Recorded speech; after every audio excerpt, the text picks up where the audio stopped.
Hello friends, welcome to Creative Medicine. In this lecture, we will learn about. Hello friends, now let us now learn a new topic today in psychiatry, which is about delirium. Okay, so what is this delirium? Delirium is an organic mental disorder and it is most common in elderly and in hospitalized patients. Those in the hospital, it is most common. So it is most common in those patients who are admitted to hospital, like if there is hip fracture surgery, open heart surgeries, burns, post-operative cases, pneumonia, critical ill patients, multiple medications, psychoactive substances, or withdrawal, anything, those conditions where he has to stay in a hospital for longer time. Okay, in those cases, in a hospitalized patient, this delirium is common. So what is this delirium? Delirium is a confusional state or clouding of consciousness. See, all his consciousness will be so blurred and clouding around his brain that he couldn't understand everything properly. Okay, so sometimes it can also occur in older patients who are actually wearing black eye patches. If someone is wearing black eye patches, even in them, in older patients, this delirium can occur. Okay, this occurs here because of sensory deprivation. He goes into the confusional state. So here delusion is a confusional state and there is altered sensorium. Here the patient comes to you with impaired orientation. Okay, he doesn't know where he is, in which time he is, in which place he is. So his orientation is completely impaired. He will have visual hallucinations are common.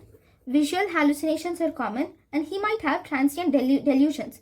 He will come to you with insomnia. He will experience insomnia. There will be impairment in immediate and recent memory.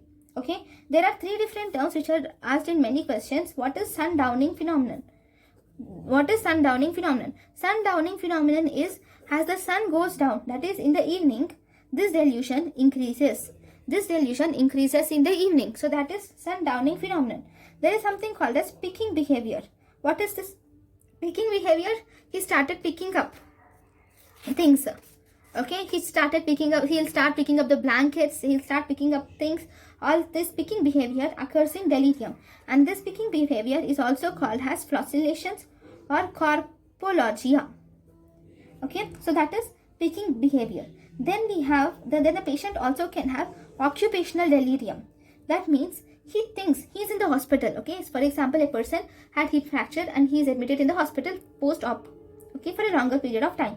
Then he is admitted in the ICU or think that in some ICU, and he gets up and he asks, and he is a tailor, think that he is a tailor, so he asks his clothes and scissors for stitching up a dress. So that is, he is thinks that he is still in his occupation at home. So that is occupational delirium. Okay, so what is the diagnosis? How are you going to diagnose this delirium? For this delirium, we should get a mini mental status examination, and if you do an EEG should be done. This EEG shows diffuse or generalized slowing. What does EEG show? EEG show diffuse or generalized slowing. So what is the treatment that you do here? Here we give antipsychotics to the patient. Okay, here you give antipsychotics. Drug of choice, which antipsychotic is preferable in this patient? You give injection haloperidol, 1.5 milligrams IM or IV to this patient. You give injection haloperidol, 1.5 milligrams IM or IV. So once you have learned about the delirium, you should know the difference between delirium and dementia. So if you see this delirium, it is acute in onset. This dementia, if you see, this is chronic in onset. And in this delirium, there is fluctuation of symptoms in delirium.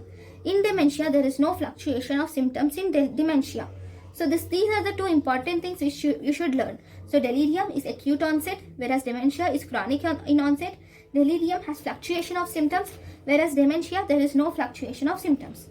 Okay, there is one word which is important, which is called as declouded dementia. What is this declouded dementia is? B-clouded dementia. This B-clouded dementia is, first there is a delirium in the patient, and to this patient who has delirium, if he develops dementia, if he develops to forget everything, recent memory, impairment. So that is called as B-clouding dementia. This B-clouding dementia is very important and asked many times in exam. So you will have to remember this.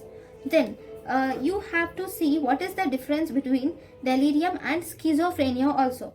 So in both these delirium and schizophrenia, there are hallucinations and delusions also.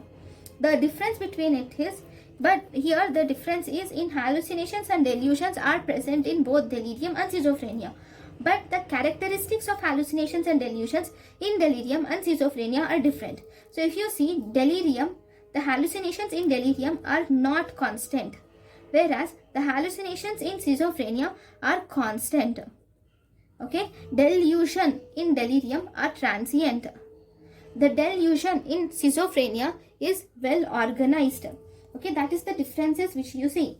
In delirium, there will be disturbances in attention and consciousness. Consciousness and attention are impaired in delirium, whereas consciousness and attention are normal in schizophrenia. So that is about the differences between delirium and schizophrenia. There is one term which you come across which is called as delirium tremens. What is this delirium tremens? This delirium tremens is also important. So if the person has drank alcohol now he has drank alcohol. So after drinking alcohol, after 48 to 72 hours after drinking alcohol, the person does not take any alcohol. Then you will see the blood alcohol level decreases, and this decrease in blood alcohol level will manifest as delirium tremens. That is, here the patient has one delirium, then he has delirium is clouding, confusion, all that features which I have said, they will be there, and the patient lands up in tremors, and along with that there is increased autonomic activity. Okay, that means there is increased pulse rate, increased blood pressure, increased respiratory rate, increased sweating, and also increased brain activity. And here if you do an EEG in this patient, if you see, it shows fastening of waves are seen in EEG with delirium tremens. This you should remember. See, EEG in normal delirium will be slowing, but EEG in delirium tremens will be very fast. Okay, so that you should remember. Now, what is the treatment of this delirium tremens? This delirium tremens treatment is mainly benzodiazepines are given. In this benzodiazepines, the drug of choice for this delirium tremens is chlordiazepoxide. Chlordiazepoxide is the treatment of choice for this delirium tremens. Then after 12 to 24 hours of onset of this delirium tremens, there is an increased chances of seizures development, and for this the drug of choice of this seizures is diazepam is the drug of choice for seizures. Then if there is emergency, think that there is emergency and liver kits are not available, we don't know anything about it, in such cases we should give, instead of giving diazepam or chlordiazepoxide, it is better to give those benzodiazepines which are not metabolized by liver. So what are the benzodiazepines which are not metabolized by liver? They are oxazepam, tinazepam and lorazepam. Oxazepam, tinazepam and lorazepam. These are the benzodiazepines which are not metabolized by the liver, and these can be given in emergency where liver test kits are not available. Okay, so this is about everything about delirium, starting from delirium, then B-clouded dementia and delirium tremens. So thank you guys for watching my lecture. In the next class, we will learn about dementia and amnestic disorders. Thank you for watching my lecture. Thank you. Thank you, and thank you for watching.